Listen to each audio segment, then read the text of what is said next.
চলো চা খেয়ে আসি, 1 প্যাকেট ডুমুর। চলো চা খেয়ে আসি, নেবো। এখন হাঁটতে বেরিয়েছি, হেঁটে এই ভ্যানালার কাছে দেখছি ডুমুর বিক্রি হচ্ছে কাকুর কাছে। তাই ভাবলাম কি এটা ডুমুর টুমুর খাওয়া ভালো তো, তাই নিয়ে নি 1 প্যাকেট। কাকা তো সেই পাশা দিয়ে আরে জ্যাক, ওর বয়স কত কাকা? হ্যাঁ, তাহলে 3 বছর হয়ে গেছে, 3-4 বছর হয়ে গেছে। রে, ওর গলা তো আমাদের বাড়িতে শোনা যায়। তো এখন হেঁটে বাড়ি চলে এসেছি। তো আসার পথে তো ডুমুর নিয়ে আসলাম। আর নেটের কানেকশানটা নেই, না বন্ধ, নেটের কানেকশান নেই, রিচার্জ নেই না কি কে জানে। ফোন করতে হবে শানের পাপাকে, দেখি কি বলে। এতক্ষণ ভিডিও করছি, ইন্ট্রোটা দিতেই তোমাদের সামনে ভুলে গেছি। তো ইন্ট্রোটা এখন দিচ্ছি। তো গুড মর্নিং এভরিওয়ান, আশা করব তোমরা সকলেই ভালো আছো, আমিও বেশ ভালো আছি। আমার আরও একটা নতুন ব্লগে তোমাদেরকে স্বাগত জানিয়ে আমি আমার ব্লগটা শুরু করলাম, দেখতে থাকো। আশা করছি তোমাদের সকলের ভালো লাগবে। যদি ভালো লাগে চ্যানেলটা সাবস্ক্রাইব করে পাশে থেকে। বড়োদেরকে প্রণাম আর ছোটোদেরকে আন্তরিক ভালোবাসা অভিনন্দন আমার ব্লগে। হেঁটে এসে সকালবেলা জল দিয়ে নিচ্ছি গাছের জল দিলে না মনে একটা শান্তি এবং তৃপ্তি আসে। আর এখন যা গরম পড়েছে, প্রত্যেক দিন গাছে না জল দিলে গাছের একদম অবস্থা খারাপ। আমরা যেমন ডেলি এখন গরমে খুব জল খাবো, ইলেকট্রলের জল, তারপরে কেউ মিছরির জল খায়, কেউ বাতাসার জল খায়, বিভিন্ন ধরনের এখন ড্রিঙ্কস করে, মানে জুস টুস খায়, এই সমস্ত খাওয়া দাওয়া হয়। তো সেরকমও গাছেরও তো পুষ্টির প্রয়োজন। তো একটা টবের মধ্যে, মানে একটা বালতির মধ্যে আমি হচ্ছে সব খোসা, সবজির খোসাগুলো রাখছি। ওইগুলো আর কয়দিন পরে, মানে 1 সপ্তাহ রাখবো, তারপরে ওইগুলো একটুখানি পচবে, তারপরে গাছে জল দেব, মানে গাছে ওই সারের জলটা দেবো।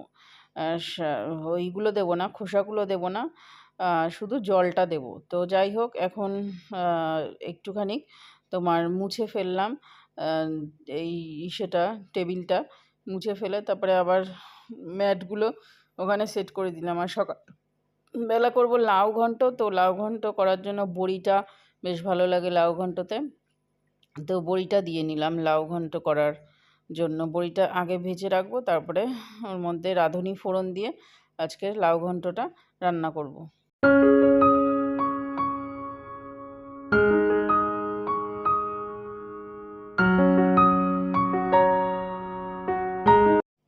আর বন্ধুরা, এখন আমি একদিন পর পর ভিডিও ছাড়ছি, কারণ ভিডিওতে সেরকম একটা ভিউজ নেই। তারপরে এখন ভিডিও করার মুডই অফ হয়ে গেছে, আর ভালো লাগে না।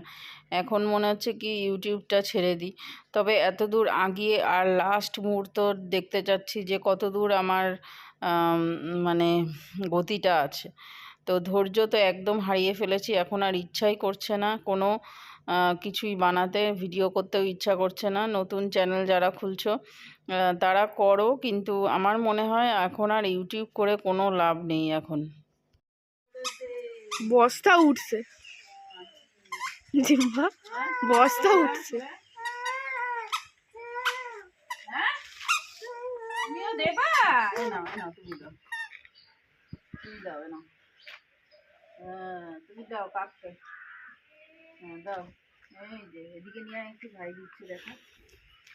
নাও নাও নাও, তুমিও দেবা, তুমিও দাও। হ্যাঁ, আর দিতে হবে না, অনেক দেওয়া হয়ে গেছে খাবার, আর দিতে হবে না, থাক। ওরে বাবা, আর দিতে হবে না, এই যে নিয়ে চলে যাই, চলো। অনেক খাবার দিয়েছে, ওই যে কাক এসে খেয়ে নি কাকে, চলো। হ্যাঁ থাক, চলো, আর দিতে হবে না, বন্ধ করো। কাকটা একাই সব খেয়ে নিচ্ছে, শালিক পাখিদের খেতে দিচ্ছে না, বুলবুলি শালিককে খেতে দিচ্ছে না। কাকা নাকি কাক? একজন কাকা করে যাচ্ছে, আর একজন কাকা করে যাচ্ছে। কাক বলো, কাক বলো, কাক। হ্যাঁ, ওই যে খাচ্ছে কাক, সব খেয়ে নেবে একা একাই, আবার দিতে হবে খাবার না, কচি থেকে আনলে ভালো। কি? হ্যাঁ নড়ছে। হ্যাঁ ওই তো ঠাম্মা কাটবে, আজকে কাটবা মাছ? হ্যাঁ ডুমুরটা ভালো করে কচলে কচলে ধুয়ে নিয়েছি। এবারে ডুমুরটা সিদ্ধ করব জলে, জল দিয়ে দিয়েছি, ডুমুরটাও দিয়ে দিলাম। এবারে এর মধ্যে লবণ দেব, লবণ দিয়ে তারপরে ঢেকে রেখে দেবো। সিদ্ধ হলে অল্প অল্প সিদ্ধ হবে, তারপরে নামিয়ে নেব। তো এখন সিদ্ধ হতে থাকুক।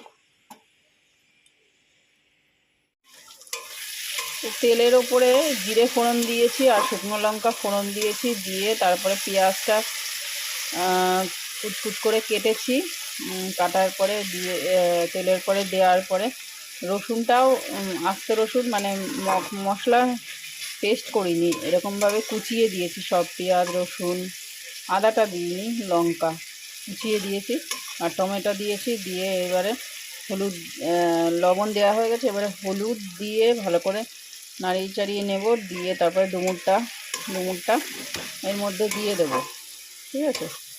তো দেওয়ার পরে এবারে ডুমুরটাকেও ভালো করে নাড়িয়ে চাড়িয়ে নেব। তো চলো এখন ডুমুরটাকে দিয়ে নিই। দেখো ডুমুরটাকে এবারে দিয়ে নিলাম। ডুমুরটা সিদ্ধ করে ভালো করে ধুতে হবে, কারণ ডুমুরের মধ্যে অনেক দানা দানা থাকে, হয়তো মুখে পড়লে সেগুলো বালির মতো কিচকিচ করবে। তো এখানে ভালো করে নাড়িয়ে চাড়িয়ে নেব, নেওয়ার পরে আরও ভালো করে হবে। এখনও অনেক টাইম, এই সমস্ত রান্না খুব ধৈর্য সহকারে করতে হয়, ঠিক আছে? এর মধ্যে একটু ডিমও দেওয়া যায়, আবার চিংড়ি মাছও দেওয়া যায়। তো ডিম আমি দেবো, ভুলে গেছিলাম ডিমটা দিতে। তো চিংড়ি মাছও দেওয়া যায়, আমি এরকমভাবেই করছি। এটা ঢেকে ঢেকে রান্না করব।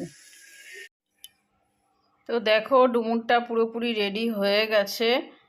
হ্যাঁ এবারে শানকে দুপুরের ভাতটা বেড়ে দিই। পুরো ডুমুরটা রেডি। লাস্টে ডিমের ভুজিয়া করে এর মধ্যে দিয়ে দিয়েছিলাম।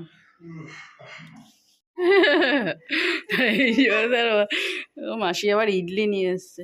এই ইসে বললো, হ্যাঁ আমি দিচ্ছি দাঁড়া পাত্র। এই ইসে বললো হঠাৎ করে ইডলি, মাসি বানিয়ে নিয়ে এসছে ইডলি। মাসি বানিয়েছে না মাসির শাশুড়ি বানিয়েছে ইডলি। মাসির হাতের এবারে ইডলি খাবো। হ্যাঁ করি না আমি, ও সব জোগাড় করে দিই আমি। এটা ইসে আছে তোদের ওই মিক্স ইসে? আচ্ছা মেকার আছে না, ইডলি মেকার। আমি গোটাটি পারি না, এই সমস্ত মাপঝোপই হয় না। হ্যাঁ আর ভাত খাবো না, আর খাবো না, আরে ওইখান থেকে আর দিতে হবে না। उतरिया पोहा और पैकेजिंग देख रहे हैं भाई, राजधानी में भी ऐसा पैकेजिंग में रहता है, वैसे इस ट्रेन में नाश्ता वगैरह पैक करके একটু বেশি করে দাও, पोहा है, इसमें केचप একটু बेशी করে দাও। और हमने एक लिया है ब्रेड ऑमलेट। दो लोग ट्रैवल कर रहे हैं, हम हैं अमन है। ब्रेड ऑमलेट और पोहा हम लोग ट्राई करेंगे इस ट्रेन का पैंट्री का, देखेंगे कैसा है। मैं इस ट्रेन में ना मिल जाएगा দাও। দূরের থেকে ভিডিও কর। चाय नहीं मिल रहा, पैकेट वाला चाय नहीं मिल रहा, मतलब कि वो मसाला चाय আর কি কি আছে? हमें 50 रुपये बताया गया। তো শান খাবার নিয়ে বসে গেছে, উচ্ছে ভাজা আর এদিকে লাউ ঘন্ট বড়ি দিয়ে আর ডুমুর, আর এদিকে তোমার মাছের ঝোল আলু আর সজনে ডাঁটা আর বড়ি দিয়ে। খাবি মাছ? খাবি মাছ? ওই যে ইসে রুই মাছ যেটা তুই আনলি সেদিন, পেটি নেই এমনি ইসে আছে। আচ্ছা আর এটার মধ্যে শশা খেলে খা, শশা নিয়ে নে। আজকে দুপুরের আমাদের লাঞ্চ মেনু। তো স্নান খাচ্ছে, আমার এখনও স্নান হয়নি। আমি স্নান করে পুজো দিয়ে তারপরে খাওয়া দাওয়া করবো।